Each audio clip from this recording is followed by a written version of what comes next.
Nesse Entendi Direito, recebo Ottoni de Paula, hoje deputado federal, e já também teve um mandato de vereador. No seu segundo mandato de deputado federal, tem uma história de muita felicidade dentro da política, e hoje eu o recebo. Muito obrigado, deputado, pela sua presença no nosso canal Entendi Direito. Meu amigo Evandro, que prazer estar aqui com você, neste canal de grande sucesso. Eu estou realizando um grande desejo que eu tinha de estar aqui com você. Muito obrigado pelo convite. Obrigado ao senhor. Quando lhe fiz o convite, fiquei envaidecido no momento que o senhor falou, eu irei. Fiquei muito grato. Deputado, a gente imagina que quando uma pessoa chega a ser deputado federal, ele chega no ápice da vida dele. O senhor, dos altos seus 47 anos, realizado como deputado federal de segundo mandato, uma coisa... O que o senhor almeja mais? Na verdade, o ápice da minha vida é cumprir o meu destino, que é ajudar as pessoas, que é mudar a vida das pessoas. Esse é o meu maior prazer, esse é o meu maior destino. Talvez por conta disso eu abri mão de tanta coisa na vida e me dediquei ao ministério pastoral, onde eu vi que era o caminho que eu tinha para cuidar das pessoas, estender a mão para os carentes. Aliás, um dia até me perguntaram, Evandro, por que eu vim para a política? E aí eu respondi o seguinte, infelizmente, eu vivo em um país onde as demandas mais óbvias, os direitos mais fundamentais ao cidadão, ou dado ao cidadão, que o cidadão tem direito, infelizmente, eles são negados e, para esse cidadão conseguir esses direitos, é por via política. Aliás, é bom que se diga isso, enquanto nesse país o cidadão precisar de um político para internar a mãezinha dele, de um político para colocar o filho daquela amiga trabalhadora na creche, esse país não pode ser um país sério, porque quando o político ele é o intermediário entre o trabalhador, entre o cidadão, entre o pagador de impostos e as coisas que lhe são direito, significa que esse país não é um país sério. E aí, quando me perguntaram por que eu vim para a vida pública, para a vida política, eu disse o seguinte, Evandro, eu descobri que fora da política, eu abençoo no varejo, mas com o poder político eu posso abençoar no atacado. Que bonito. E é por isso que eu vim para a vida política. Mas eu quero interromper o senhor, e é muito ruim interromper, mas não, eu quero interromper. Por favor. Eu quero interromper porque é um bate-papo. Sim, claro. Não é uma entrevista, porque eu não sou jornalista, claro, eu sou advogado. Claro. Sou mestre em direito. Então, claro. Quando o senhor fala em direitos, o senhor fala em direitos fundamentais, sendo que um político é um facilitador das pessoas obterem a possibilidade de ter facilitação em serviços públicos. Mas o senhor, lá no começo, o senhor precisou de serviços públicos? Justamente por isso. A história de um político, ela não pode ser contada pelo seu presente. Ela tem que ser contada a partir do seu passado. Porque o passado explica a forma com que esse político no presente atua, não é? Por exemplo, eu sou oriundo da Baixada Fluminense, não é? Eu vim de uma família pobre e que galgou a classe média. Meus pais eram camelôs da Central do Brasil. Meu pai era um servente de pedreiro. Casou com minha mãe, meu avô era construtor e meu pai passou a ajudar meu avô enquanto fazia também esse bico como camelô. Prestaram concurso público e aí viraram funcionários públicos da Câmara Municipal do Rio de Janeiro. E eu era criança na época. Estudei em escola pública, Escola Estadual Maria Justiniano Fernandes, em Nova Iguaçu. Então, não tínhamos à época o plano de saúde, então eu sempre usei hospitais públicos. Mais tarde o meu pai teve essa condição e a gente passou a utilizar esse ou aquele plano de saúde. Então, eu sei o que é usar, eu sei o que é precisar daquilo que é público. Sabe qual é a diferença entre o cidadão pobre e o cidadão rico, entre o pagador de impostos que é pobre e o pagador de impostos que é rico? O pagador de impostos que é rico, a única coisa que ele precisa do poder público é que o poder público dê a ele o mínimo de segurança e permita que o lugar onde ele mora e aonde ele paga um alto IPTU seja um lugar bonito para se viver. É só isso. O restante, o pagador de impostos rico, não precisa do Estado para nada. Não precisa do hospital do Estado, da saúde do Estado, da educação do Estado, do transporte do Estado. Ele não precisa de nada disso, a não ser da segurança do Estado. Mas mesmo assim usa carro blindado. Assim mesmo ele usa o carro blindado. E os condomínios com segurança armada. Sim, sim. Agora, o pagador de impostos que é pobre, esse não. Então, eu entendo isso porque hoje, graças a Deus, eu já galguei sucesso na vida, não é? E, aliás, eu tenho até um compromisso com a minha geração, eu tenho um compromisso com o meu povo, né? E quando eu falo o meu povo, eu estou falando o povo negro, né? Eu enquanto cidadão negro, preto, eu sei o que é a dificuldade de um cidadão preto galgar sucesso nesse país. Não é uma tarefa fácil, não é uma tarefa tranquila. E a partir do momento que eu, enquanto cidadão preto, galguei o sucesso, eu preciso entender que eu tenho um dever com outros pretos, com outros que têm a minha história, com outros que vêm da classe social que eu vim, e ser para eles uma ponte, e ser para eles uma estrada, e ser para eles uma escada, e ser para eles um horizonte de esperança. Ou seja, se eu conseguir, eles podem conseguir também. Então, a história presente de um político, ela só é entendida pelo passado desse cara. Então, o meu passado vai determinar como que eu trato a minha vida pública, com que olhar que eu trato a minha vida pública, não é? Por quê? Porque a minha origem diz quem eu sou. É muito importante essa fala do senhor na situação do povo preto, a quem respeito muito. Evandro, você é branco? Sim. Então você não sabe o que é isso? Não. Eu tive um melhor amigo meu, sim, que chamava Gessi Gravelo Júnior, que faleceu. Era meu melhor amigo, meu irmão. Que Deus o tenha em bom lugar. Amém. E a gente vê determinadas histórias, inclusive a história do senhor, que agora contou, eu aplaudo. Agora, eu faço uma crítica muito séria aos deputados federais, que o povo preto, o povo branco e todo mundo, eu chamo de afegão médio.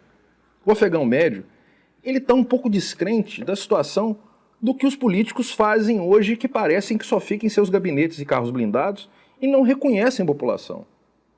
Eu acompanho o senhor há algum tempo e vejo que não. O senhor está sempre no Rio de Janeiro, está sempre caminhando e outros não. Isso me causa muita espécie. Esse distanciamento do poder e do povo. Evandro, eu sou alguém que celebro a sinceridade. Cara, eu tenho compromisso com a minha consciência. Então eu poderia aqui falar o que os seus seguidores querem ouvir. Eu sei o que eles querem ouvir. Mas eu preciso aqui celebrar a minha verdade, que não é a verdade absoluta. Por isso, eu queria fazer uma pergunta aos seus seguidores. De onde vêm os 513 deputados federais que estão em Brasília? De onde vêm os vereadores que estão no seu município? De onde surgiu o prefeito que comanda a sua cidade, o governador que comanda o seu estado, ou o presidente que toma conta da sua nação? Esses políticos que o cidadão critica e tem que criticar, porque ele é o nosso patrão, Sim. ele é que paga o meu salário enquanto deputado federal, ele é que paga a minha estrutura de gabinete, portanto, ele é o meu patrão. Mas esses caras, como eu, que galgaram a vida pública, que estão lá porque o povo confiou a nós o mandato popular, esses caras, mas eles são corruptos. Mas peraí, eles não vieram de um planeta chamado Corruptulândia e aportaram aqui no Brasil em uma espaçonave. Esses caras são frutos da nossa sociedade. São reflexos da sociedade. É o reflexo da nossa sociedade. Portanto, os maus políticos refletem uma sociedade ignorante, que vota no cara e daqui a um ano não lembra do nome do cara que ele votou. Isso eu brigo muito. Depois. Ora, se ele não lembra o nome do cara que ele votou, como vai cobrar do empregado dele? Como ele vai inquirir que esse empregado dele, que é o político, haja de acordo com o que ele quer? Ô, Evandro, político só tem medo de uma coisa, de povo. Uau. Só. Que frase. Político só tem medo de povo. E não é qualquer povo. É um povo que se assenhoreia dele. É um povo que olha para ele e não olha para ele com o glamour ou com o respeito que lhe é devido, o senhor deputado federal, vamos puxar a cadeira. Não. É meu empregado, sou eu que pago o salário dele. Tá aí porque eu deixei, tá aí porque eu quero. Então cobra, exige, pede, não é? Pede, mas não pede como o serviçal pede para o seu senhor, pede como patrão, não é? Então, eu tenho esperança que as coisas mudem nesse país, mas elas só vão mudar quando o cidadão se assenhorar de nós. Quando o cidadão entender que ele é o protagonista dessa potroca, que ele é o protagonista da política. Eu digo isso bastante e repito bastante, inclusive em comentários que fazem, de postagem que a gente faz. Eu falo, no dia que o povo souber exercer o poder que tem, alguns políticos vão ter medo. Sim. Vão ter muito medo. Sim. Porque, mas o deputado federal, Ottoni de Paula, é uma pessoa inacessível. Não o é. O deputado não sei o quê, do lado do estado do Amapá. Não é. A deputada Silvia Anampi, do Amapá, ela é uma pessoa inacessível. Não, ela já esteve, inclusive, ela esteve aqui. Mas como é que eu consegui falar com eles? Eu vou lá e pego o meu telefone celular e procuro. Ottoni de Paula. E-mail. Vai estar o e-mail dele lá. Eu mando o e-mail para ele. Telefone do gabinete. Telefone do gabinete. Eu ligo pro gabinete dele. Quero falar com ele. O que você quer, Evandro? Eu queria dar o parabéns para ele. E se não atender, entra na rede, senta o pau em mim, que daqui a pouco a minha assessoria vai ver aquilo ali e vai se assustar. Se tiver chegar 40 mil e-mails... Político, 40 mil e-mails na caixa do senhor. Político, quando não te atender, senta o pau nele na rede social. Senta, daqui a pouquinho ele te atende. Por quê? Porque ele só respeita assim. O cara que não respeita o voto, que não respeita o eleitor. Sim. Ele vai ter que respeitar por bem ou vai ter que respeitar por mal. Sabe, Evandro, outra coisa que eu queria colocar muito clara aqui nesse nosso bate-papo. A gente precisa acabar com alguns mitos. Por exemplo, todo político é corrupto. Todo político é ladrão, todo político é corrupto. Deixa eu só dizer uma coisa aqui. Uhum. A política, ela não corrompe. É história. A política apenas revela um coração que já é corrompido. Só isso. O poder só revela quem é você, amigo. Só. Se você é ladrão no poder, com mandato, na verdade você sempre foi. Você sempre foi. Porque quem rouba na política, rouba no altar da igreja. Quem rouba na política, rouba no podcast. Quem rouba na política, rouba sendo professor. Por quê? Porque já é dele. E o poder só foi um canal de oportunidade para esse desmascarar de uma velha prática que ele já possuía. Não é que o cara entrou na política e agora ele foi picado por um mosquito chamado corrupção, e aí ele foi contaminado. Não! Cara, eu tô na vida pública, tudo bem que há pouco tempo, 2016, eu fui eleito vereador na cidade do Rio de Janeiro, depois deputado federal, 2 anos após, e vim a minha reeleição agora. Tá certo? Mas, cara, eu tenho orgulho de dizer que eu não coloquei o meu caráter no balcão de negócios. É só levantar minha vida. É só ver quantos processos que eu já respondi. Quantos? Mas, deputado, interrompo de novo. O senhor está falou a palavra ladrão, falou ladrão na política, corrupção. Sim. E o que me causa espécie hoje, e tirando um pouco do foco, mas não ainda dentro do foco do que a gente está tratando aqui, a gente vem vendo algumas decisões, inclusive a decisão monocrática, decisões monocráticas do ministro Toffoli, que eu as critiquei. Sim. E deu uma repercussão absurda. Depois fiz uma outra sobre uma outra situação, uma que ele acabou com as provas do Odebrecht. 6 bilhões de reais tem que ser devolvidos do cofre público ao Odebrecht, agora mais 8 bilhões e meio, mais 10 bilhões e 300 milhões para a JBS. Meu Deus! O que o Poder Judiciário está fazendo é acabando com o Poder Legislativo. Uma pessoa só tem mais poder do que todo mundo. Isso, para mim, que sou advogado, que entendo um pouco do direito, é rasgar o direito. A minha vontade é chegar em casa e rasgar meu diploma. Eu peço ajuda, peço encarecidamente ajuda. O que está acontecendo com o nosso Brasil? Eu acho que a mesma vergonha que você anda tendo de ser um operador do direito, eu tenho, muitas vezes, em ser um político. E eu vou dizer por quê.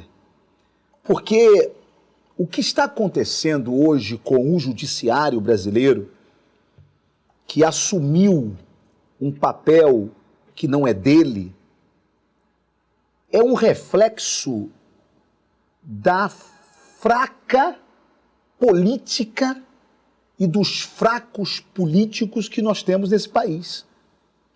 Ô, Evandro, eu tive a Polícia Federal na minha casa. Eu fiquei 2 anos sem rede social. Eu antes tinha dito para os meus filhos que eu nunca permitiria eles passarem a vergonha de ter a Polícia Federal na casa do pai deles, na casa deles, às 6 horas da manhã. E sabe o que aconteceu? Infelizmente, a polícia foi na minha casa. Mas quando eu fiz essa promessa para os meus filhos, eu acreditava que a Polícia Federal, que é uma polícia de Estado, só iria na casa de político ladrão e corrupto. Mas não. Ela também começou a ir na casa de políticos que têm opinião contrária ao status quo que aí está. Então eu decifre isso aí, que eu gostei. Eu tive a Polícia Federal na minha casa por fazer críticas, não críticas ao CNPJ da instituição Supremo Tribunal Federal, que eu até poderia fazer também. Você pode criticar a igreja, você pode criticar a construção de um prédio, o Flamengo, qualquer CNPJ você pode também. Mas as minhas críticas não eram críticas antidemocráticas, não é? Se dizendo, vamos acabar com o Supremo Tribunal Federal. Não, as minhas críticas eram críticas às decisões, não era crítica ao CNPJ, era ao CPF de alguns ministros. Algumas críticas ácidas, claro, mas até isso eu tenho direito também de fazê-lo. Mas eu também tenho direito de fazê-lo. Claro. Ora, quando você vive em um país que você pensa duas vezes em citar o nome de alguém, esse país não pode ser um país democrático. Não o é. Se você vive em um país onde você tem que pensar, repensar, ou seja, eu estou aqui dando essa entrevista, certo? A minha assessora está ali, eu acho que ela está passando mal. Ok? Tá. Não é normal isso. Não. É normal? Não. Peraí, eu posso aqui agora, xingar o presidente da República. Pode. E ela não vai passar mal. Não deveria. Mas porque eu estou aqui sem citar nomes, sem adjetivar ninguém, mas só o campo da crítica que eu estou percorrendo aqui com você já causa tremores, arrepios. O que está acontecendo com esse país? O que está acontecendo é que não adianta cobrar da Câmara Federal, porque constitucionalmente falando, somente o Senado Federal tem o poder de equilibrar esse jogo. Somente o Senado Federal. Você sabe que eu vou começar, aliás, eu já iniciei desde do fim do ano passado, eu e o Marcel Van Houten, Kim Kataguiri, essa turma. Marcel Van Houten é um cara excepcional. Deputado do Rio Grande do Sul. Isso. Independentemente de coloração partidária, independente de campos ideológicos, porque gente do bem tem tudo quanto é lugar. Tem gente do bem na esquerda e tem gente canalha na direita. Sim. Tem gente que é boa e é evangélica e gente que é boa e que é macumbeira ou que é ubandista, porque caráter não tem religião. Sim. Caráter não tem lado político. Vamos lá. Chamei essas pessoas e eu disse o seguinte: vamos começar uma campanha. Não podemos votar em presidente das duas casas que respondam processos no STF. O que acontece? Por que os senadores não se levantam? Simples. A maioria deles está com processo na gaveta. E por que esses processos nunca são julgados? Para esse momento. Para quando eles se arvorarem, abre a gaveta, puxa o processo e diz: é teu? É teu. Pronto. Ou seja, ponha-se no seu devido lugar. Entendeu?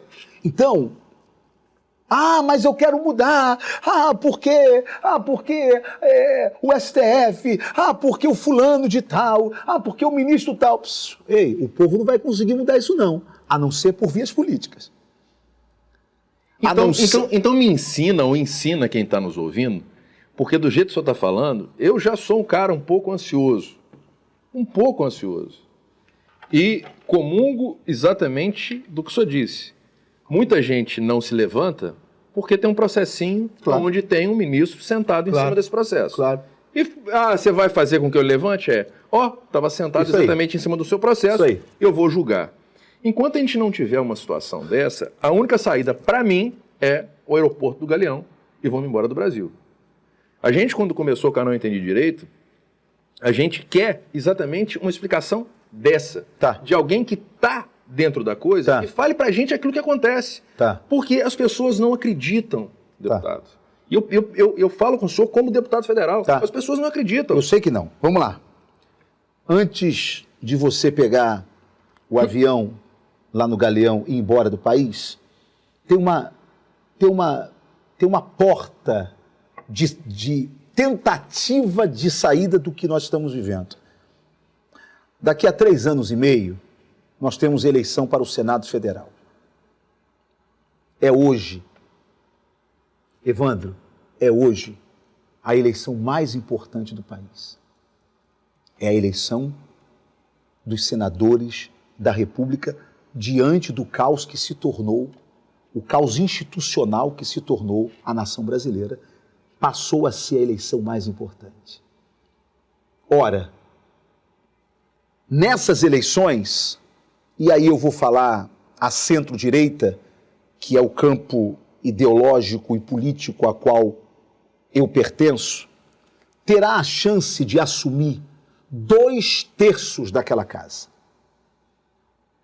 Portanto, nós temos a chance de fazer a maioria para finalmente nos posicionarmos a fim não de perseguir qualquer pessoa ou qualquer ministro, longe, mas para equilibrarmos o poder, para colocarmos cada um dentro da sua caixinha constitucional. Então, a eleição do Senado Federal é a única alternativa que nós temos para o reequilíbrio de poder. Surge agora uma esperança antes dessa eleição, que é o novo comportamento que aparentemente o senador Rodrigo Pacheco, presidente do Senado Federal e do Congresso Nacional, está começando a ter. Me causou espécie. Não, mas não tem que lhe causar espécie. A reeleição dele vem daqui a 3 anos e meio, né? Então, durante 6 anos e meio, ele fica lá em brancas nuvens, fazendo o que o mandatário maior quer, e agora ele vai ter que mostrar serviço. Deixa eu lhe dizer... Ou porque ele também tem interesse no STF. Eu tenho um respeito muito grande pelo Pacheco. Ele é do meu estado. Olha só, eu tenho um respeito muito grande pelo Pacheco. Muito grande. Muito grande. Agora, a despeito do respeito que eu tenho por ele, eu também conheço como é que funciona esse jogo. Ok? O Pacheco veio jogando esse jogo, tentando manter uma espécie de não atrito entre os poderes, mas chegou um momento que ele começou a ver, e ficou claro isso, que o Senado se transformou, ficou de cócoras, e ficou refém de um dos poderes, um poder sobrepondo um outro poder.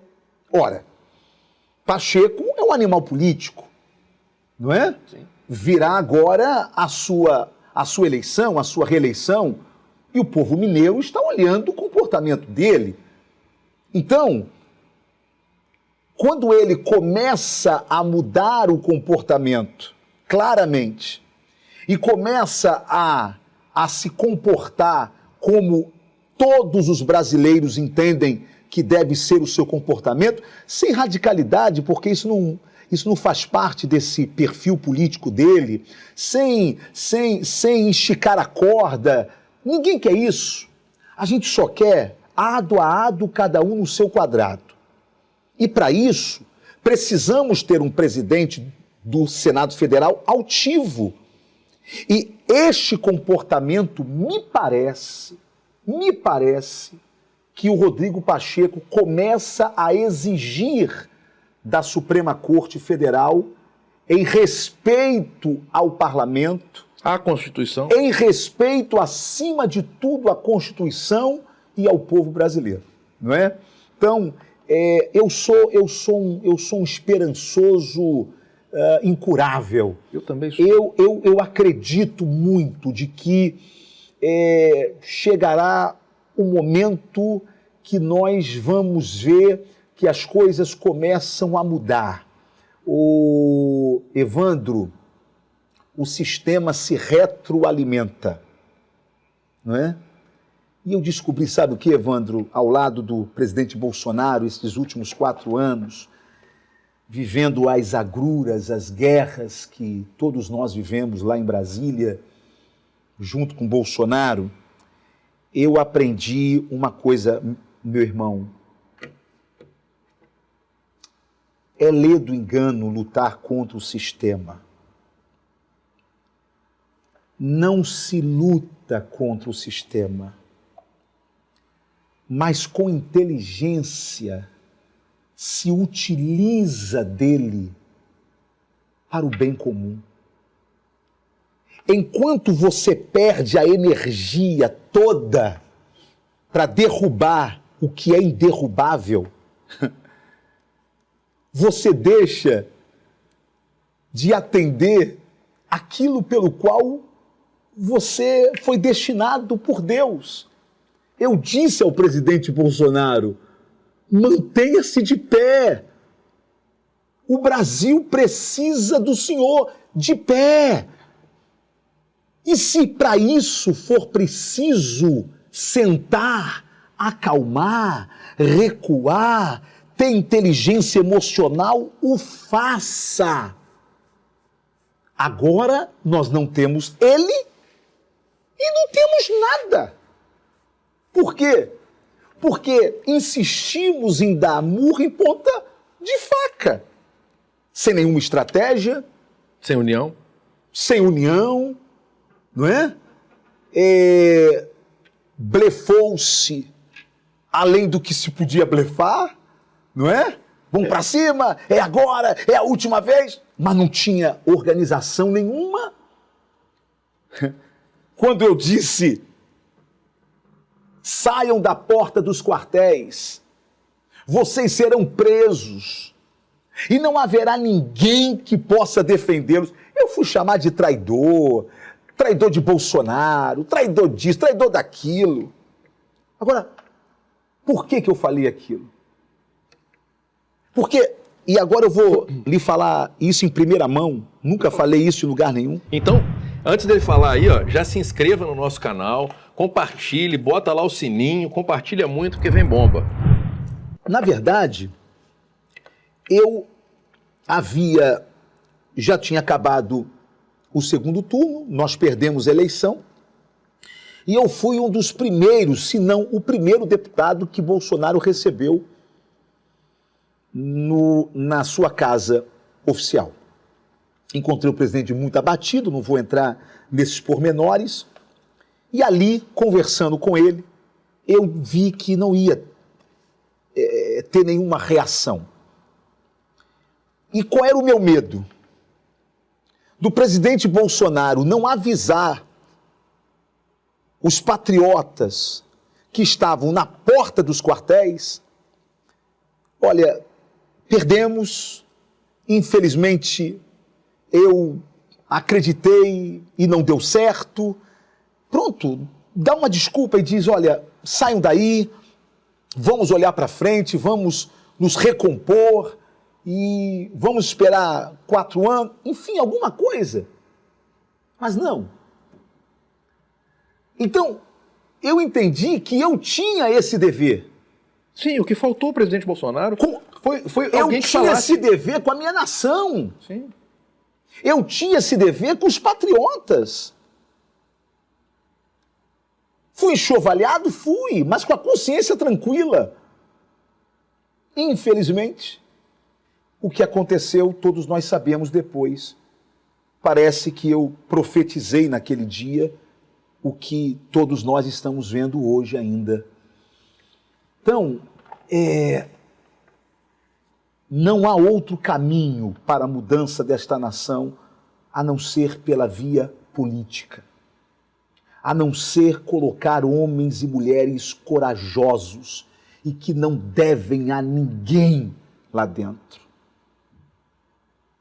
O que o Brasil tentou fazer é colocar na conta e na responsabilidade dos generais, dos militares, o que é responsabilidade nossa.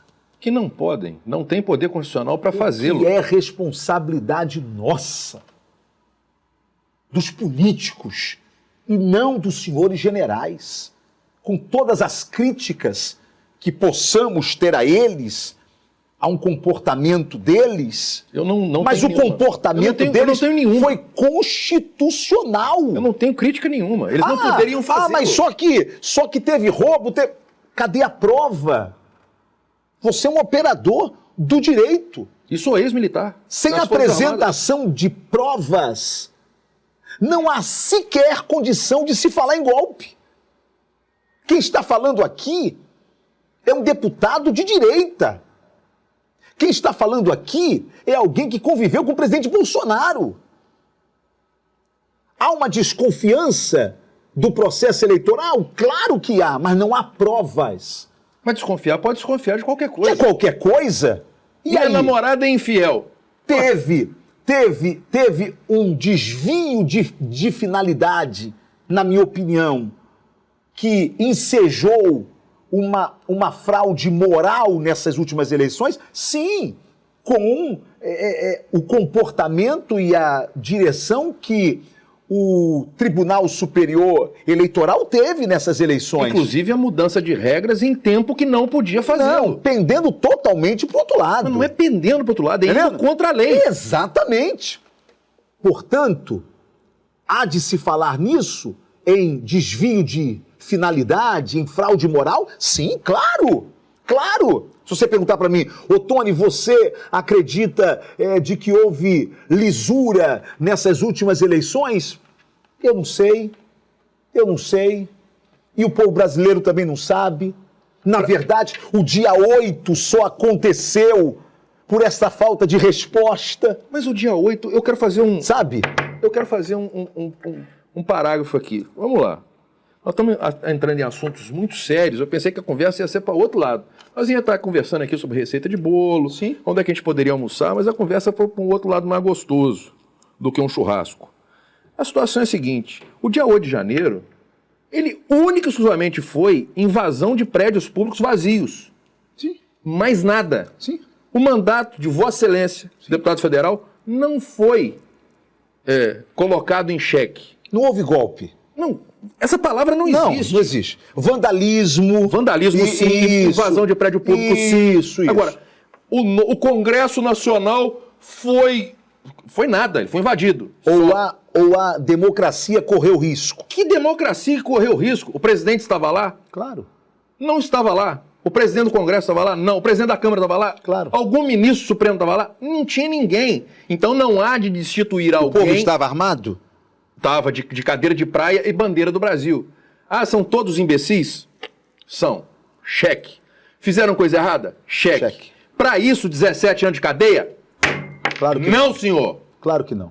Para quem mata uma criança, como filho do nosso amigo, que nós estamos esperando uma pena absurda. Sabe qual vai ser a pena deles? Ficar 6 anos na cadeia e tá pago à sociedade. Agora, para um cara que invade um prédio público, ter 17 anos de cadeia, e aqui eu falo para um que está preso lá, que é o coronel de polícia do Distrito Federal, Coronel Naime, tá doente. Seríssimo. Homem seríssimo. Seríssimo. A esposa dele, falo com ela com regularidade. E peço aqui, cuidado com o meu Coronel Naime. Eu só lamento... Causa espécie, estragarem e causarem com as palavras e usarem com muito desdenho. Amor. Acabaram com a palavra amor, meu deputado. Genocídio. Olha no dicionário. Você não tem dicionário em casa? Olha no Google. Lê o que é genocídio. Alguém falar, vou colocar aqui um ministro supremo comunista. Por favor, senhor de esquerda, que o de direita deve saber. Coloca no Google aí o que é comunismo. Leia, por favor. Não lê só o que é a primeira linha, não. Leia inteiro. Evandro, infelizmente, nós vivemos em um tempo onde as narrativas prevalecem sobre as verdades. Odeio essa palavra narrativa também. Onde quem controla a narrativa controla ou fabrica a sua própria verdade. E, infelizmente, é esse tempo que nós estamos vivendo, não é?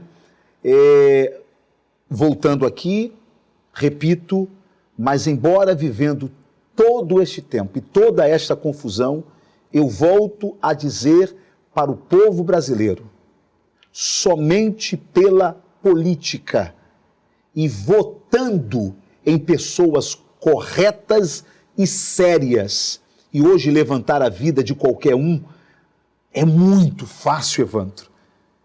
Somente assim nós podemos ter, talvez, um pouco mais de esperança. Eu sou esperançoso. Eu sou um menino que veio do interior de Minas, que cheguei e falei, cara, quero ser advogado, eu quero galgar alguma coisa. E qual o seu maior sonho? Meu maior sonho era ser presidente da República. Nessa vida não vai dar tempo, porque eu já estou, esse ano, completando 50. Mas aquele negócio, o ser político é querer levar a alguém aquilo que há de melhor. Sim.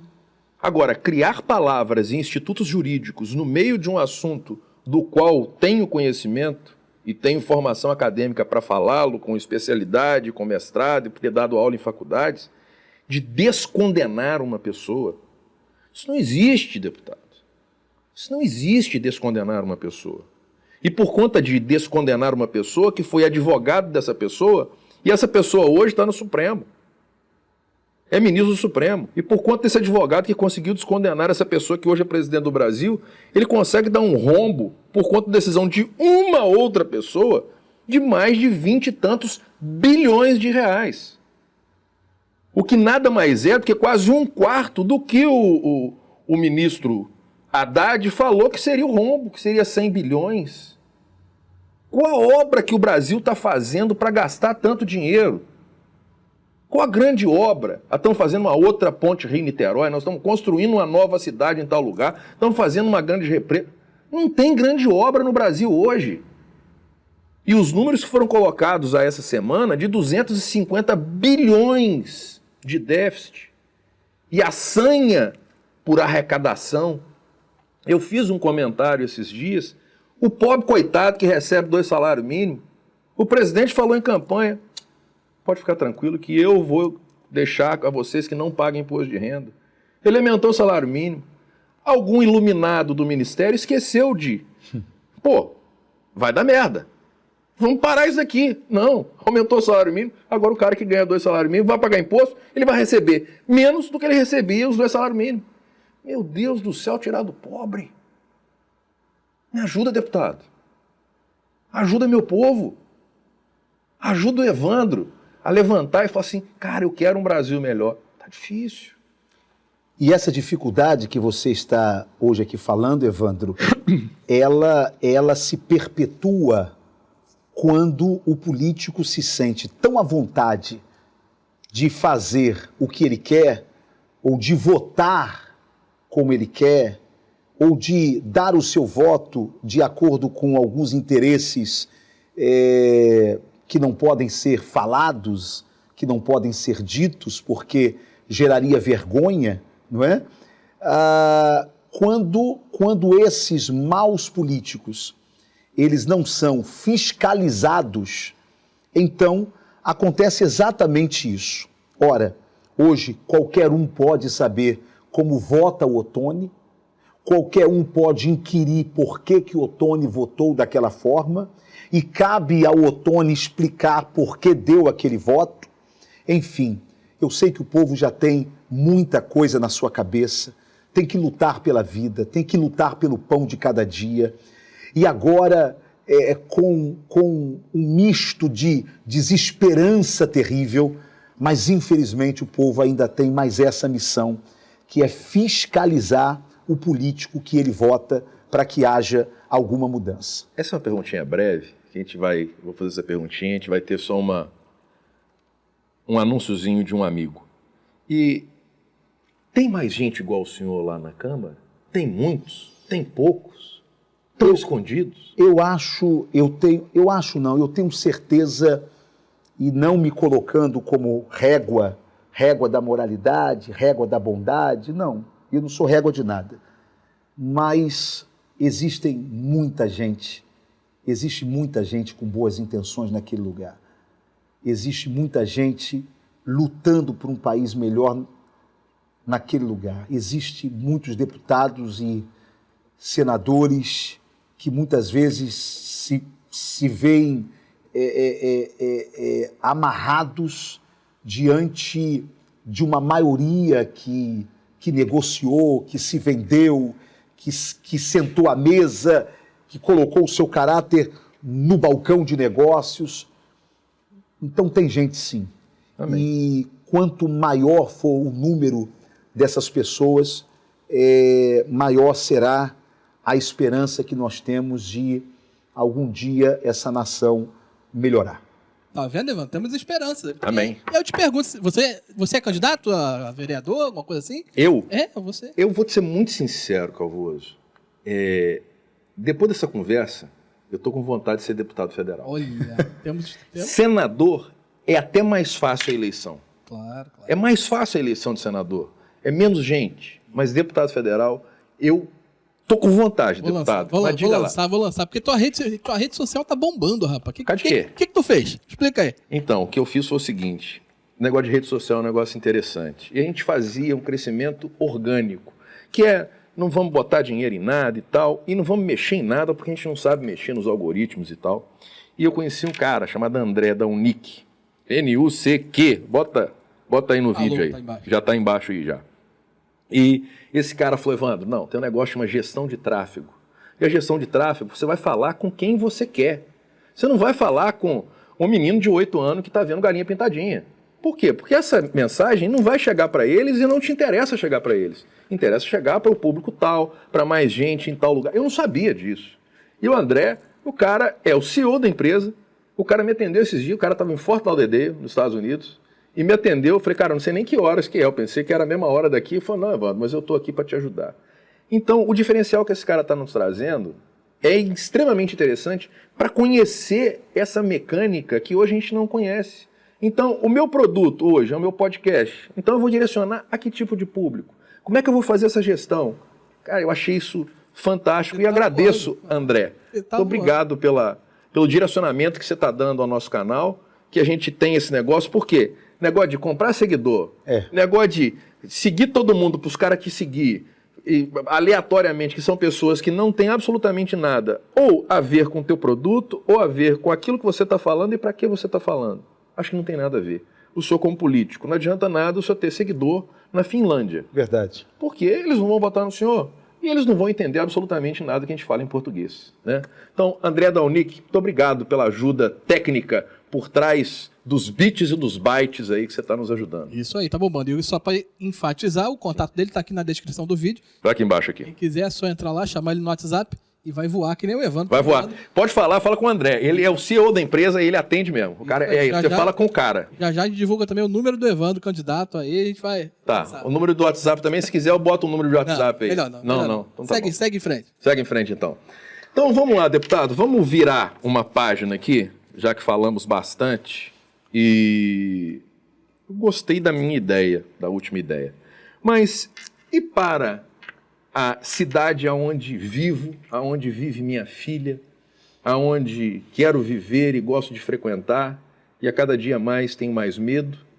Quando ligo a televisão, 6 horas da manhã, a hora que acordo, me assusto com as notícias que já vêm. O que o senhor vê para o Rio de Janeiro nos próximos 4 anos, já que hoje temos eleição para prefeito agora em outubro de 2024? Qualquer pesquisa que saia hoje no Rio de Janeiro, na cidade do Rio de Janeiro, e pergunta ao carioca qual o maior problema da cidade do Rio de Janeiro, o que até então era transporte, educação, saúde, hoje é segurança. Hoje o carioca clama para que a prefeitura assuma o seu papel na área de segurança pública. E é interessante, Evandro, que eu estava conversando com um grande político aqui do Rio de Janeiro, e ele falando sobre as próximas eleições, e ele disse, olha, não adianta tentar cobrar do atual prefeito, Eduardo Paes, questão de segurança, porque não vai colar. Todo mundo sabe que esse é um assunto do Estado e não da prefeitura. Rapaz, eu falei, eu não vou perder tempo para conversar com esse grande político, porque se ele ignora o que eu vou falar aqui agora, imagina o cidadão comum. Na verdade, o atual prefeito e qualquer prefeito quer que você acredite realmente de que segurança não tem nada a ver com prefeitura. Só para você ter uma ideia, é estranho, né? O Rio de Janeiro e mais 2 capitais somente que não tem guarda municipal armado. Ou seja, todas as outras capitais estão erradas. 70% das cidades paulistas ou paulistanas estão erradas porque tem guarda municipal e só o Rio de Janeiro está certo porque não tem guarda municipal armado. Eu não estou aqui propondo de maneira nenhuma sair armando guarda municipal à torta e à direita, não. Já não é de hoje que eu entendo e eu estou dizendo que a cidade do Rio de Janeiro, através da prefeitura, precisa criar uma espécie de academia da segurança urbana, aonde você vai formar esses guardas municipais técnica, operacionalmente e psicologicamente, para que eles possam gradativamente começarem a usar o armamento letal. Por quê? Porque só de posse do armamento letal, plenamente qualificado para usá-lo, é que o guarda municipal deixará de ser simplesmente uma figura decorativa para o meliante. Ora, a Guarda Municipal do Rio de Janeiro, diferente da de São Paulo, da de Curitiba, da de Balneário de Camboriú e tantas outras capitais e tantas outras grandes cidades, aqui no Rio de Janeiro, a nossa Guarda Municipal só serve para cuidar de praça, patrimônio público, prédios públicos, e dar pancada em camelô e multar o motorista no trânsito. Ora, a Guarda Municipal, constitucionalmente, ela tem o dever de cuidar do maior patrimônio de uma cidade, que é a vida dos seus munícipes. Perfeito. Só para você ter uma ideia. O presidente Michel Temer baixou a lei 13.675, que criou o SUSP, Sistema Único de Segurança Pública. O SUSP, ele organizou de forma técnica a disposição das polícias dos vários entes, dos 3 entes federativos. Então, o SUSP uniu a Polícia Rodoviária Federal, Polícia Federal, Polícia Militar, Polícia Civil e as guardas municipais. Foi o primeiro movimento feito pelo governo federal reconhecendo as guardas municipais como órgão de segurança pública. Mais tarde, no governo Bolsonaro, vem um outro decreto, é o decreto 10.822, criando o Plano Nacional de Segurança Pública, obrigando as prefeituras a apresentarem à Câmara Municipal o seu plano municipal de segurança pública, tendo a Guarda Municipal como protagonista. O ministro Zanin deu o voto que definiu a decisão da Suprema Corte, reconhecendo o que já dizia a Constituição Federal, no artigo 144, de que a Guarda Municipal tem o seu papel como órgão de segurança pública. E, por fim, agora, no governo de Lula, no dia 22 de dezembro, houve um decreto que ordenou o papel da Guarda Municipal, que pode, de acordo com esse decreto, fazer inclusive patrulhamento, pode fazer abordagem, certo? Dentro dos limites constitucionais. Lógico. Como já acontece em São Paulo, que a Guarda Municipal é mais bem avaliada na capital do que a própria Polícia Militar. Em São Paulo, e eu estou visitando essas grandes capitais porque esse tema mexe muito comigo sobre segurança pública, porque eu preciso e quero apresentar para o meu povo do Rio de Janeiro uma solução, não que resolva, não que traga o céu para o Rio de Janeiro, mas que traga para o Rio de Janeiro uma sensação de segurança mínima que hoje nós perdemos. Completamente. São quase 8.000 guardas municipais, Evandro. Não os vejo na rua. Que não fazem absolutamente nada para segurar a segurança dos cariocas. Mas não é culpa deles.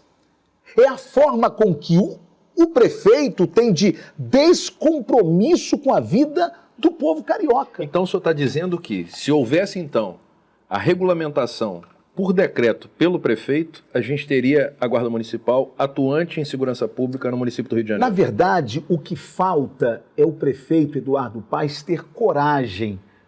Coragem para tomar uma decisão pela vida do povo carioca. E por que ele não tem essa coragem? Porque a partir do momento que você arma a Guarda Municipal, e eu vou repetir, eu não quero armar essa guarda que está aí. Desculpa, eu chamo essa guarda de guarda do Eduardo Paes. Armar esse guarda que na sua política de segurança pública é dar porrada em camelô? Desculpa, amigo, meus pais foram camelôs. Eu tenho um compromisso com essa gente. Eu tenho respeito com essa gente. Assim como eu tenho respeito com a escola pública. E aí você diz, mas qual é a sua diferença para o atual prefeito? Lembra do que eu disse logo no início? Sim. Olhe para o passado que você vai ver por que o político ele se comporta dessa forma. Sim. Eu respeito a escola pública por um fato. Porque enquanto eu estava na escola estadual Maria Justiniano Fernandes, em Nova Iguaçu, em Ponto Chique, o Eduardo Paes estava no Santo Inácio, cara.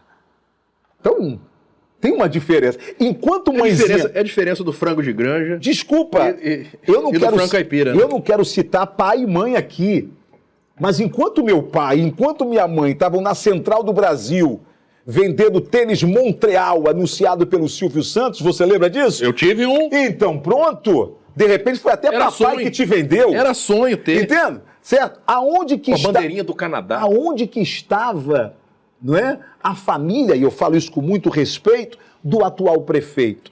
Então, é uma questão de origem. Isso é uma questão de origem. Nós precisamos, e aí eu repito, quando ele arma a Guarda Municipal, falta coragem, por quê? Porque se um guarda desse, não é, der um tiro errado que atinja um cidadão, cai na conta do prefeito, não é? Viu aí, armou a guarda, mas peraí, você tem que ter coragem. Coragem para entender que esses erros podem acontecer, como acontece hoje com a polícia, você tem uma arma letal. Mas olha o benefício que isso pode gerar. Eu não estou aqui propondo de que a Guarda Municipal assuma o protagonismo da segurança pública que pertence à polícia. Não! Mas a minha pergunta é, por que a Guarda Municipal não pode combater os pequenos delitos? Por que o policial tem que correr atrás do pivete, daquele trombadinha, que é como nós chamamos, infelizmente, e é claro que dá raiva dessa garotada que se junta com a bandidagem e para fazer arrastões na praia, não é? Dá raiva, no trânsito, dá revolta, dá vontade de dizer que morra esse pivete, que morra. Mas peraí, antes da gente querer que esse menino morra, a gente já parou para pensar quantos anos que esse garoto tem? Esse garoto gira entre 14, 13, 12, 17 anos. Vamos fazer um cálculo. Quando que Eduardo Paes se tornou prefeito dessa cidade? Putz, tem muito tempo. Muito tempo. Vai para 12 anos. Significa o seguinte, que esse menino que está me assaltando, que esse menino que está fazendo arrastão na cidade, é a geração do Eduardo Paes. É o que não foi na escola dele? É a falência da educação na gestão de Eduardo Paes.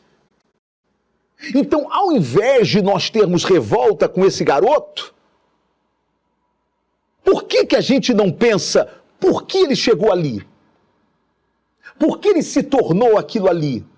Será que é predestinação? É responsabilidade do prefeito. É responsabilidade do Estado, do prefeito da cidade. Meu irmão, a violência, ela não pode ser combatida apenas pela arma. Olha que eu acabei de defender Sim. a arma letal, certo? Eu acabei de defender que a Guarda Municipal esteja armada, dentro de uma organização, dentro de uma formação de uma academia de segurança urbana, não é saindo distribuindo arma aleatoriamente, Não. ok? Nas Forças Armadas, onde tive e era instrutor, fui instrutor da Universidade da Força Aérea, a gente tem instrução de tudo, inclusive eu era instrutor.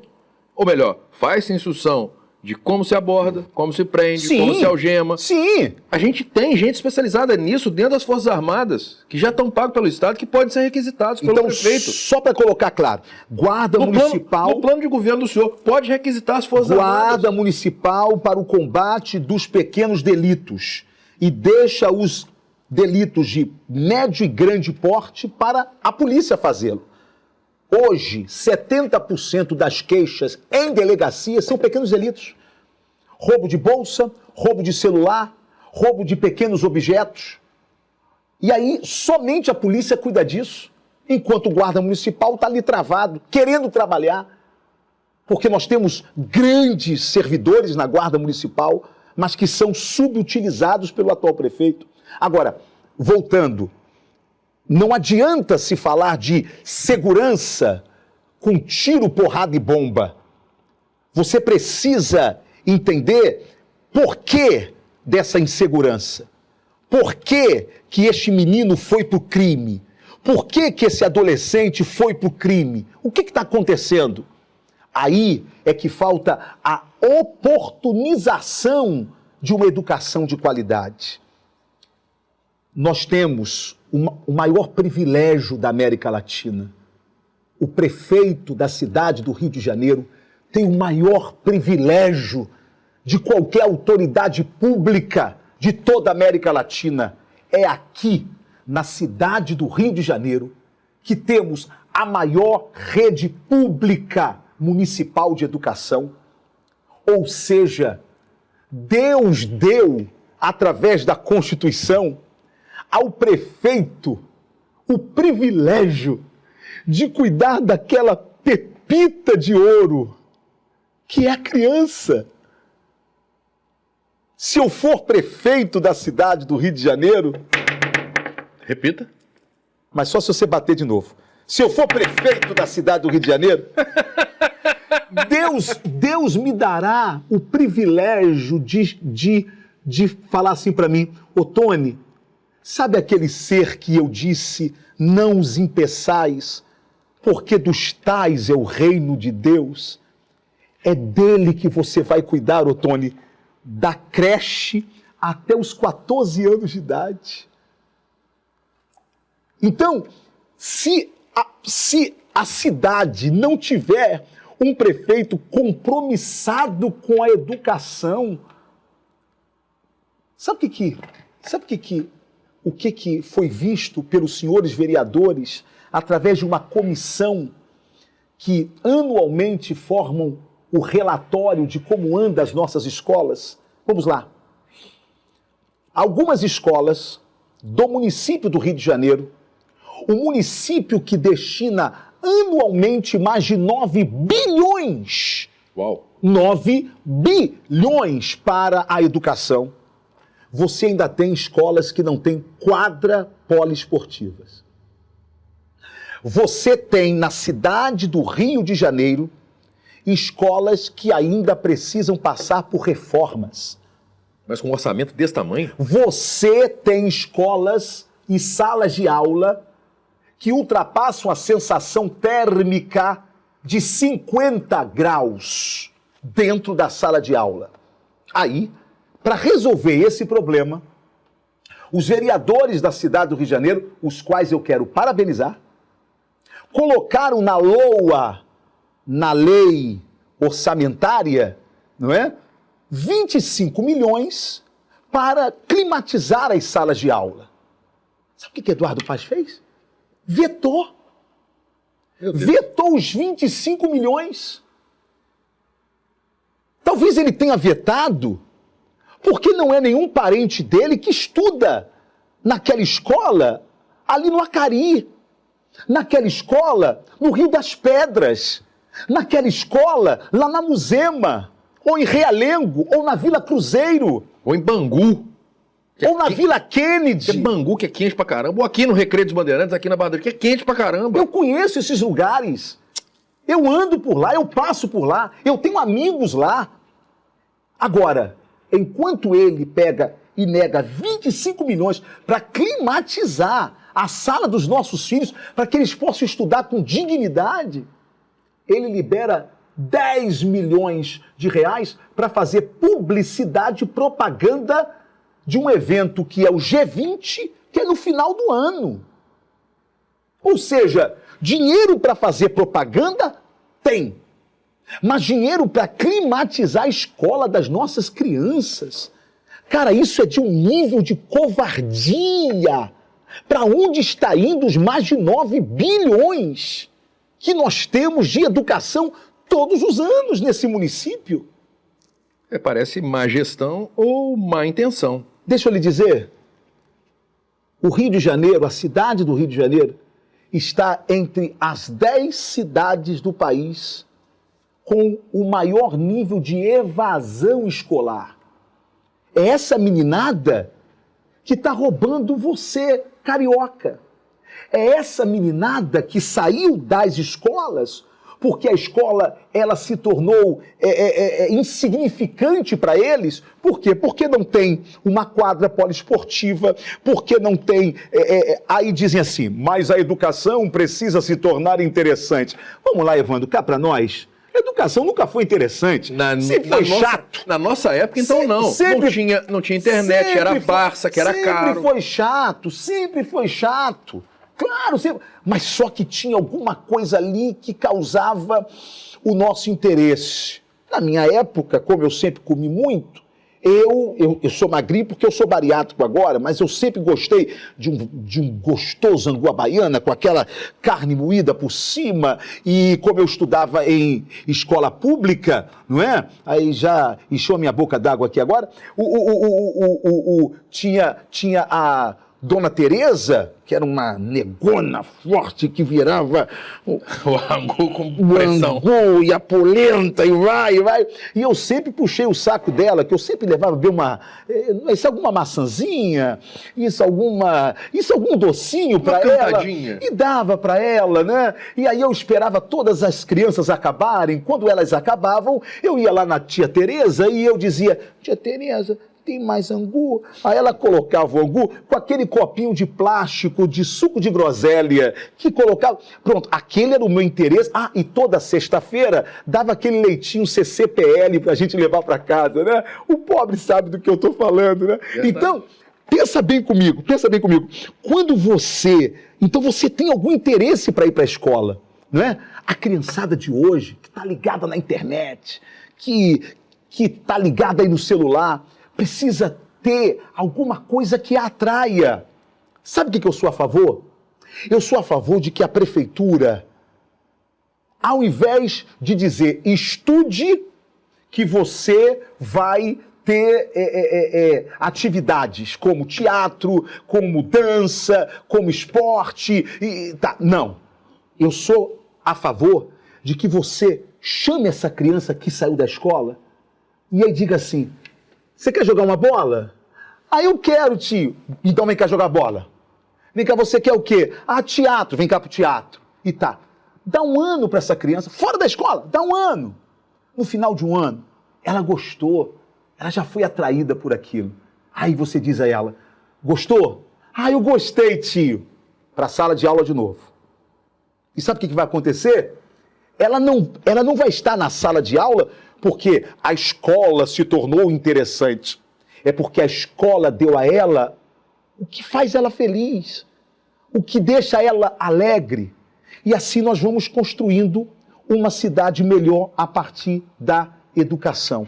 Porque só a educação pode libertar os nossos jovens, as nossas crianças. Só pela educação, a criança que veio da pobreza, ela pode gerar filhos que não são da pobreza. Só pela educação, a criança que veio de pais marginalizados pode gerar filhos de um pai graduado, ao invés de ser marginalizado. Então, é só pela educação. Portanto, eu não consigo falar em segurança pública e não falar de uma realidade que Darcy Ribeiro, apesar de ser um político de esquerda, mas eu encontro muita coisa boa em qualquer lugar, desde que você tenha olhos bons, ouvidos bons. Darcy Ribeiro foi um grande profeta quando ele disse, nos anos 80, se nós não construirmos mais escolas, amanhã construiremos mais presídios. E é o que está acontecendo, infelizmente, nessa profecia de Darcy Ribeiro. Lamentavelmente. Eu também comungo do pensamento do senhor que a educação é base fundamental, primordial para o desenvolvimento do Estado, uma nação e de gerar cidadão. Aquele que entende aquilo que é de seu papel, ele consegue escolher melhor. Ter bons paradigmas e ter bons exemplos. O exemplo da escola conjugada com a educação a gente vê muito nos Estados Unidos, onde as universidades e escolas vão tratando aquelas pessoas como atletas. Se quiserem estudar, terão que ser atletas. Se quiserem ser atletas, terão que estudar. Exatamente. Então, dali saem ou bons engenheiros, bons médicos, sim, ou saem os melhores atletas do mundo, visto que são campeões em todas as Olimpíadas e o serão esse ano de 2024 de novo. E eles começaram na base, né? Na base. Na base. Na base. Não é depois que a pessoa tem 20 e tantos anos. Ah, Evandro, você não quer aprender a tocar violão? Pô, tô com 50 anos. Não. Vou aprender, vou ficar bom quando eu tiver quanto? 90? 90 eu já tô no inferno há muito tempo. Né? Deputado, pelo que eu entendi, o senhor então está querendo se mudar então de Brasília para o Rio definitivamente em 2024? Eu estou oferecendo o meu nome aos meus irmãos cariocas como opção. Como opção. Não é? Eduardo governa a cidade há quase 12 anos, quer ser reeleito agora apenas para fazer um trampolim, porque ele quer ser governador. Então eu quero alertar ao povo da cidade do Rio de Janeiro que quem resolver votar no Eduardo Paes porque entende que está tudo bem, está tudo ótimo, preste atenção no vice, porque quem vai ser prefeito é o vice. E quem será o vice dele? O senhor tem ideia? Não sei. Eu fiquei em choque. Né? A gente lê bastante coisa, a gente tenta se informar. Eu, em determinado momento, ouvi falar que poderia ser a ministra Aniele Franco. Com todo respeito a Aniele Franco, o meu receio não é o vice do Eduardo. Mas se for ela, eu tenho muito receio. Não, mas olha, não tenha receio de quem vai ser o vice do Eduardo. Tenha receio do próprio Eduardo. Meu pai me ensinou que a tropa é o reflexo do comando, meu amigo. Se a cabeça estiver contaminada, o corpo todo estará contaminado. Mas tenho receio, deputado. Tenho receio. Deixa eu lhe dizer uma sendo coisa. Prefeita do Rio de Janeiro durante 2 anos, meu Deus. Olha só. Não. Olha aqui para mim. Olha para mim. Evandro, qual foi o último governo de esquerda que nós tivemos aqui no Rio de Janeiro?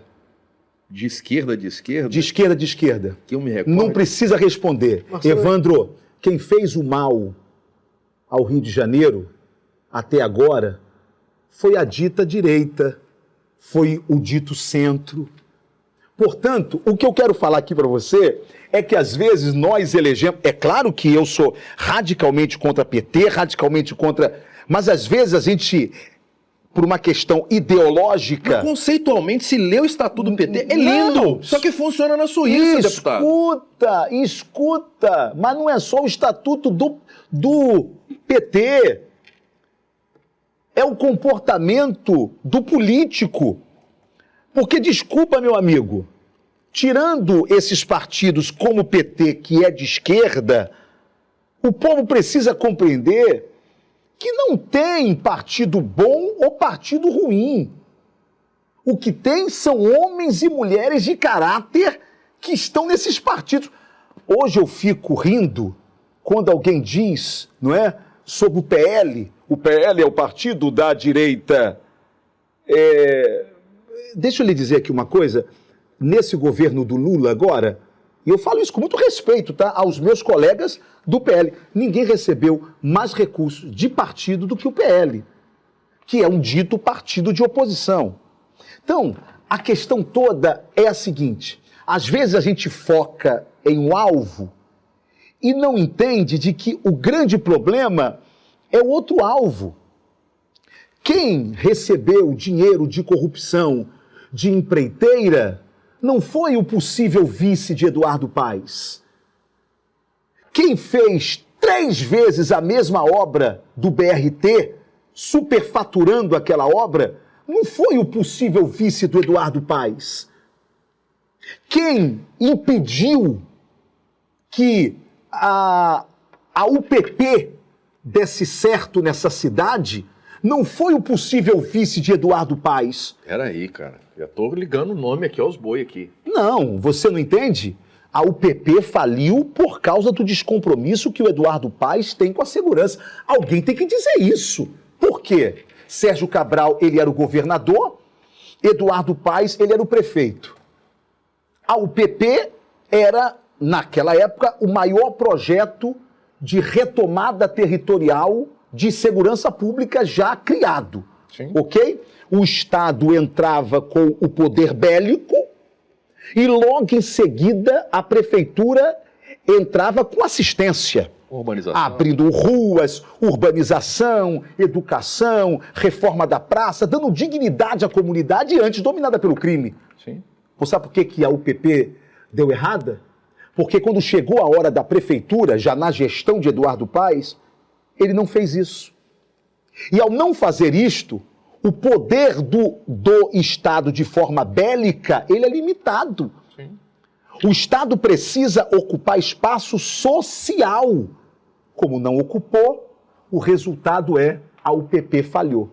Então, enquanto nós tivermos políticos descompromissados com a vida do carioca, nós vamos viver esses dramas que nós estamos vivendo. Portanto, eu estou oferecendo o meu nome ao povo do Rio de Janeiro e é fácil, meu irmão. Eu vou apresentar o meu plano de governo. Eu vou apresentar a equipe técnica que vai compor o meu secretariado. E aí, levanta a minha vida. Veja quem é Ottoni. Veja qual é o passado do Ottoni. Veja se Ottoni responde a algum processo. Veja se Ottoni é um cara limpo. Veja se as propostas do Ottoni, elas são propostas reais e não fantasiosas, execuíveis, ok? E faz a sua análise. Eu acho que nunca esteve tão fácil para o carioca escolher quem ele quer ser, quem ele quer para ser prefeito dessa cidade. Perfeito. Não é? Então, eu tenho certeza que eu posso não ser a melhor opção para o Rio de Janeiro, porque deve ter gente muito melhor do que eu, mas que talvez não esteja tendo a oportunidade que eu tenho de estar podendo oferecer o nome, não é? E aí é o que nós estamos oferecendo à cidade do Rio de Janeiro, porque eu moro aqui, porque meus filhos moram aqui, a minha família é daqui. Minha filha também mora aqui. E eu não quero sair daqui, não. Também quero, não. A melhor cidade do planeta Terra. É a mais bonita, mas tá insegura pra caramba. Mas aí não é culpa de Deus, né? Porque Deus fez tudo certinho. Fez. Os políticos é que estão fazendo errado. Meu Deus do céu. Que ninguém nos ouça. Já tem vice já? Não. Não? Não, porque... Fazer convenção, essas coisas? Não. Eu é que vou escolher quem será... É o senhor, então, que escolherá? Isso, o meu vice. Eu só preciso que tenha os mesmos princípios que eu tenho. Sim. Não é? E aí eu falo, não são princípios religiosos, eu estou falando princípios de caráter e que queiram para essa cidade o que eu quero. Transformá-la, não para mim, mas transformá-la para o povo carioca. E eu só quero fazer um recorte em cima do corte que o senhor fez, em cima da situação, da mesma situação religiosa. Deputado, todos nós cremos em Deus. Sim. A religião é mesmo. Sim. A gente só reza em casa diferente. Sim. Não tem diferença nenhuma. Sim. Amar a Deus, amar ao próximo, dedicar a vida ao próximo. O senhor, como pastor, o faz muito mais. Foi muito bom você entrar nesse assunto, porque eu preciso dizer algo aqui a você. Eu sou evangélico, eu sou cristão evangélico, mas eu entendo o seguinte: enquanto cidadão, eu tenho o direito de professar a minha fé, como você a sua, como quem está em casa dele. Mas enquanto gestor público, eu não posso confundir a gestão com a minha fé.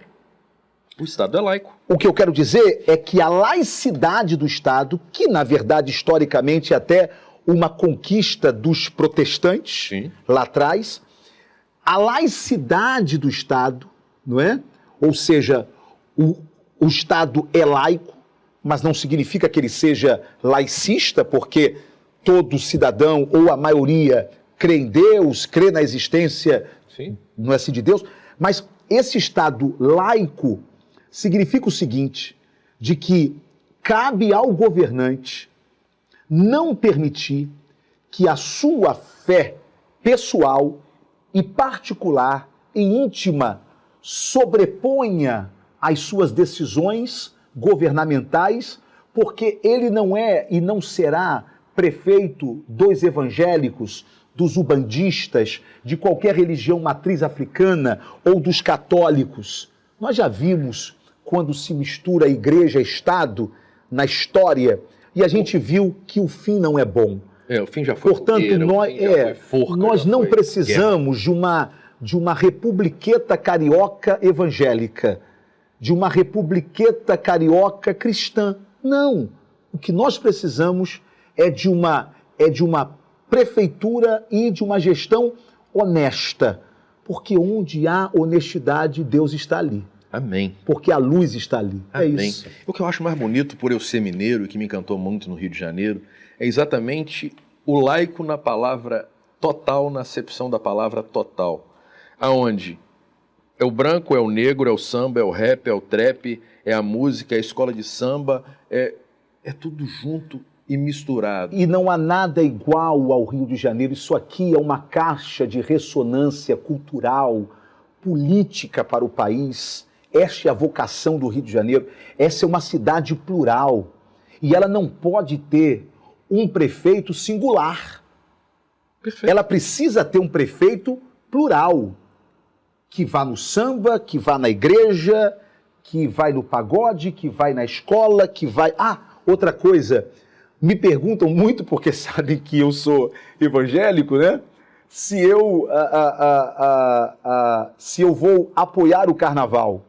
Bem, eu acho tão óbvio de que o prefeito da cidade do Rio de Janeiro apoie a cultura, seja essa cultura manifesta pelo samba ou por qualquer outro ritmo. Na verdade, o samba no Rio de Janeiro é um grande fator gerador de economia para a cidade do Rio de Janeiro. Portanto, o mundo vem ver isso daqui. Não investir no carnaval significa não fomentar a economia da cidade do Rio de Janeiro. Agora, só quero dizer uma coisa a cada carioca. Se vocês querem ver um prefeito com chapéu Panamá dançando na Sapucaí para provar que é carioca, eu não sou esse cara, porque eu não sei sambar, eu sou ruim de samba.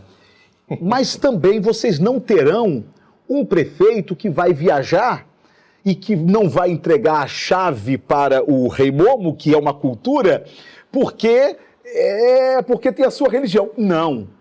Aonde que vai estar, onde estará o prefeito Ottoni de Paula no Carnaval de 2025? Profetizando. Eu vou estar andando na minha cidade. Eu vou estar nos hospitais do meu município. Eu quero saber como está o trânsito. Eu quero saber como que os visitantes estão sendo tratados, como que os turistas estão sendo recebidos. Dia de carnaval não é dia de prefeito dançar, é dia de prefeito trabalhar. E como eu não quero ser eleito para sambar, eu quero ser eleito para trabalhar, então é o dia de muito trabalho para quem quer ser prefeito do Rio de Janeiro. Ottoni, eu só tenho a agradecer o carinho Eu que agradeço. A disponibilidade da sua agenda, que eu sei que é extremamente apertada, a sua assessora, eu encho a paciência dela, nós já nos encontramos algumas vezes, sei da sua agenda extremamente extensa. Quero só, antes de agradecer, em falar, ontem eu estava no centro do Rio de Janeiro e comentava com uma pessoa que estava comigo. Eu já tive a oportunidade de viajar por diversos países, muitos países mesmo, e em alguns deles eu não consegui ver obras tão lindas como o centro do Rio de Janeiro. O centro do Rio de Janeiro... Histórico, né? É histórico, é histórico, lindo. É belo. O Campo de Santana, é belo, é mágico. A Praça Paris, é mágico. É mágico. Você pode tirar foto e falar que você está na França. É isso, exatamente. Você pode falar que está em qualquer lugar do mundo. Exatamente. Assim, uau! A arquitetura é linda, né? É lindo. São obras de arte em tudo quanto é lugar. Tomara que o próximo prefeito, se for o senhor, tome conta muito bem do centro da cidade, que eu quero passear muito pelo centro da cidade, sentar numa praça, poder ler um livro, ficar tranquilo que eu não vou ser assaltado. Eu peço isso ao senhor. Você acredita que o centro da cidade, ou o centro de qualquer cidade, é o coração da cidade? Eu sei porque na cidade onde meus pais vieram, que é São Francisco do Glória, cidade interior de Minas, na zona da Mata Mineira, que faz parte da região metropolitana de Muriaé. Sim. Eu brinco assim, falo que a cidade onde eu nasci é maior do que é. São Francisco do Glória tinha uma praça pequenininha onde meus tios moravam, aquela pracinha da cidade, então você entende. Tem a igreja, tem a pracinha, tem a rua principal onde chega naquela pracinha, e aquela praça tinha no meio dela a propaganda daquelas empresas que estavam ali na cidade, do barzinho e tal, do restaurante, e 4 televisões lá em cima, onde todo mundo no domingo se reunia para assistir televisão. Eu acho que essa inocência, eu queria tê-la de volta.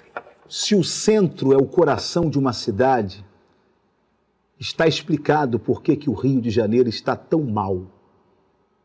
É porque quem não cuida do centro não tem compromisso com a cidade, não tem compromisso com o coração da cidade. Infelizmente, eu posso dizer, nessa atual gestão, que vai para 12 anos de Eduardo Paes, quer conhecer o Rio de Janeiro, olhe para o centro da cidade. Ali você vai ver o abandono que nós estamos vendo por toda a cidade. Obrigado, Evandro. Obrigado, senhor. Se quiser fazer mais algum chamado, algum pronunciamento, faça. De antemão, agradeço a presença do deputado federal, Otânio de Paula. Posso chamá-lo de amigo, que já tive com ele não só uma vez, mas algumas vezes, e conversamos de outros assuntos fora política. Então, posso chamar, e já tivemos alguns almoços conversando sobre outros assuntos, e o papo é sempre muito bom, muito inteligente, muito culto e muito senhor de si, porque das outras conversas que nós tivemos, a conversa é a mesma, e saber de onde ele veio e hoje estando deputado federal, para mim é motivo de muito orgulho. Parabéns ao senhor pela carreira política que o senhor fez, e assim o fará por muitos anos ainda. Deixa eu falar aqui, olhando para os seus seguidores, Evandro. Deixa esse preto falar aqui algo para você. Eu cheguei aonde eu cheguei porque eu nunca desisti dos meus sonhos. E eu chegarei aonde eu vou chegar porque eu continuo não desistindo dos meus sonhos. E eu sonho com uma cidade que você sonha, aonde nós podemos andar com mais segurança, aonde nós podemos educar os nossos filhos com uma educação de maior qualidade, aonde a mulher que deseja trabalhar tem aonde deixar a sua criança em uma creche que não perde para nenhuma creche privada. Eu acredito numa cidade onde a sua população pode ser tratada em hospitais dignos. Eu acredito em uma cidade onde o prefeito tenha compromisso com a segurança pública. É por isso que eu sou pré-candidato a prefeito da cidade do Rio de Janeiro. Se eu serei, não sei, porque isso cabe ao povo carioca e cabe a Deus. Porque no final é Ele, Deus, que vai apontar a estrela que tem que brilhar. Obrigado, Evandro. Obrigado ao senhor e leve essa canequinha Obrigado. Para lembrar que esteve aqui, não entendi direito. Entendi direito. E quando estiver na prefeitura, chama para tomar um café, eu quero ver essa caneca lá. Vai estar a caneca lá. Tá joia. E para vocês, então, quero que tenham gostado, curtam, compartilhem, se inscrevam e tem lá o desgramado do sininho lá, aperta nele lá para você receber a notificação das próximas entrevistas que a gente vai fazer. No mais, muito obrigado.